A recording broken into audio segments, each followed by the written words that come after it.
Vous êtes sur Kivu Morning Post Télévision, mesdames et messieurs, bonjour. Bienvenue à suivre le Flash Info de ce mardi 29 avril 2025. Des combats violents éclatent à Kashuga dans les territoires de Massissi entre les rebelles du M23 et les Wazalendo depuis le matin de ce 29 avril 2025. Les Wazalendo ont attaqué les positions des M23 dès 5 heures du matin. Actuellement, ils occupent les centres de Kashuga tandis que les M23 se retirent en périphérie. Les habitants restent enfermés, craignant pour leur sécurité, alors que les tirs d'armes lourdes et légères se font entendre. La situation est confuse et toutes les activités sont paralysées. Des armes lourdes sont installées sur une colline, menaçant une contre-offensive. Ces affrontements suivent une attaque récente près de la colline de Mihara.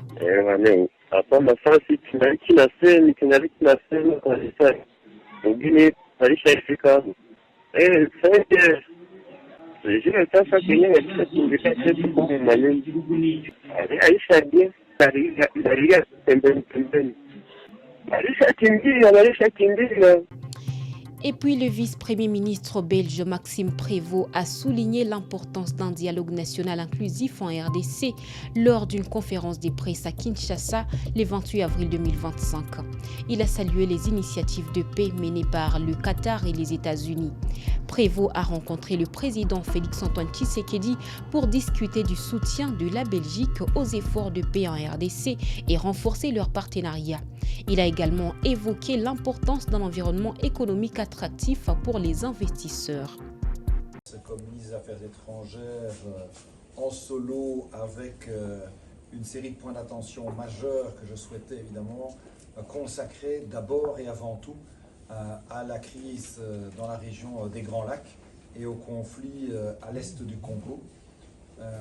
Raison pour laquelle j'ai souhaité que cette mission courte de 5 jours, qui en appellera une autre pour pouvoir aussi aller à la rencontre d'autres capitales de la région, puisse passer par la RDC, bien entendu, première concernée, faut-il le rappeler, mais également préalablement par Kampala et par Bujumbura. Pourquoi d'ailleurs l'Ouganda et le Burundi? Pour une raison assez évidente.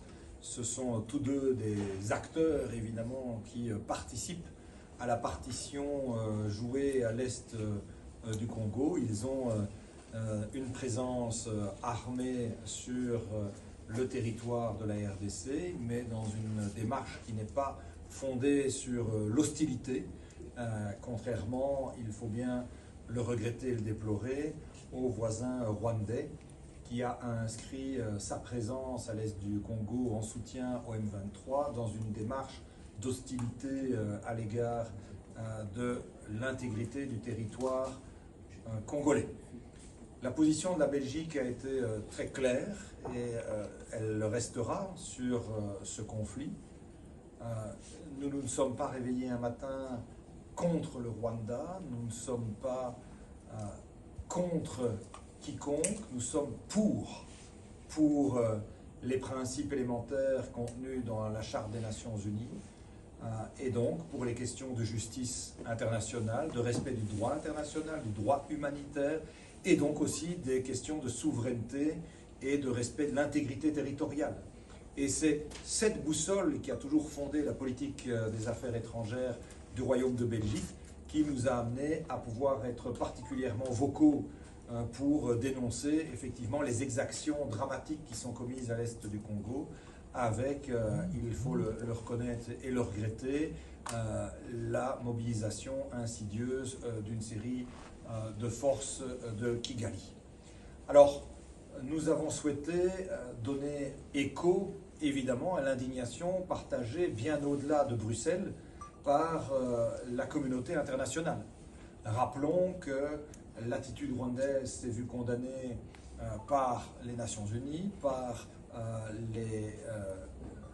l'Union UK, la Grande-Bretagne, excusez-moi, également par le Canada, par les États-Unis et bien entendu par l'ensemble des 27 États membres de l'Union européenne qui ont souhaité d'ailleurs matérialisé cette contestation et cette condamnation par l'adoption, il y a quelques semaines, de mesures de sanctions ciblées à l'égard de personnes physiques ou morales du Rwanda.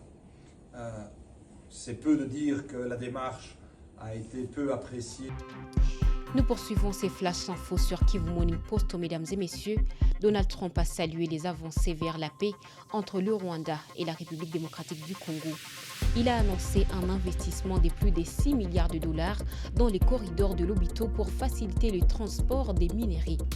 Trump a exprimé son espoir de voir la paix se concrétiser dans la région. Ces déclarations suivent la signature d'une déclaration des principes entre les ministres des Affaires étrangères de deux pays parrainés par les États-Unis. Cette déclaration engage les deux nations à élaborer un accord de paix d'ici le 2 mai. Le porte-parole du gouvernement congolais Patrick Muyaya a exprimé son optimisme et sa vigilance concernant l'accord attendu après la déclaration des principes de Washington. Lors d'une présentation à l'IFRI le 28 avril, il a souligné les progrès réalisés grâce à l'implication des pays européens. Muyaya a affirmé que les gouvernements travaillent pour une solution visant une paix durable, permettant ainsi de commencer à aborder le développement. Patrick Muyaya. Écoutez, dans ce cadre, l'Institut français des relations internationales, c'est l'une des principales institutions de Paris pour tout ce qui concerne la réflexion, la prospective sur la diplomatie, sur les questions brûlantes de l'humanité. Je pense que la question de la RDC est une question stratégique et importante pour le monde.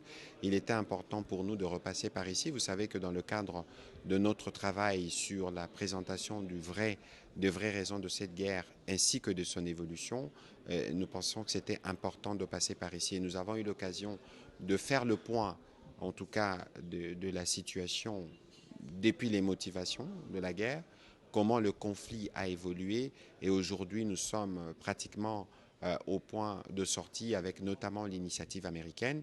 J'ai eu l'occasion d'expliquer que cette initiative américaine s'effonde d'abord sur les efforts régionaux et que le premier principe sur lequel nous nous tenons, c'est l'intégrité territoriale et la souveraineté de la RDC, y compris sur son territoire et sur ses minerais. Je pense qu'il était important que tous les décideurs qui étaient représentés ici à cette table puissent comprendre l'action de la République démocratique du Congo. Et que bien au-delà, nous avons été, depuis les débuts de cette guerre, dirigés par le président de la République qui avait une volonté claire et ferme, de sorte que lorsqu'on trouvera une solution à cette guerre, que ce soit une solution qui ramène une paix durable, une paix définitive et qui nous permette de commencer à parler du développement, d'abord de nous-mêmes, ensuite voir dans quelle mesure on peut construire une dynamique régionale pour que les autres pays puissent profiter des opportunités que la République démocratique du Congo peut dégager dès qu'elle réussit l'objectif du retour de la paix et justement du commencement d'un vrai développement économique dans cette partie du pays. On a suivi toutes les préoccupations qui, pour la plupart, voulaient comprendre ce qui se passe véritablement, surtout par rapport après la dynamique de Doha et de Washington, qui pour nous, c'est comme on dit en anglais, un turning point. Un turning point. Depuis qu'on a commencé la crise, on n'a jamais eu autant un investissement à haut niveau du gouvernement américain. Et que la déclaration de principe qui reprend toutes les problématiques telles que nous les avons sériées et présentées pour nous constitue une avancée. Mais il y a des discussions qui sont en cours. Nous sommes optimistes, nous sommes aussi vigilants parce que nous connaissons l'adversaire en face. Ici, je tiens à le rappeler qu'il est important que le soutien dont le président de la République bénéficie depuis les débuts de ce processus puisse continuer. Et ici, je veux profiter pour rassurer les uns les autres parce que vous savez, lorsque nous faisons de progrès, parfois, il y a toujours des gens qui viennent pour dire voilà, on va brader les intérêts du Congo, etc. Il n'y a aucune action qui n'est en cours, qui n'a fait l'objet des discussions précédentes, des discussions actuelles ou des discussions à venir, qui va compromettre dans le moindre once les intérêts de la République démocratique du Congo. Les intérêts de la République démocratique du Congo seront garantis de bout en bout. C'est cela la ligne directrice du président de la République et c'est ce sur quoi tout le gouvernement travaille. Bon, écoutez, il n'y a pas des récupérations américaines. Les États-Unis ont toujours été un allié de la République démocratique du Congo.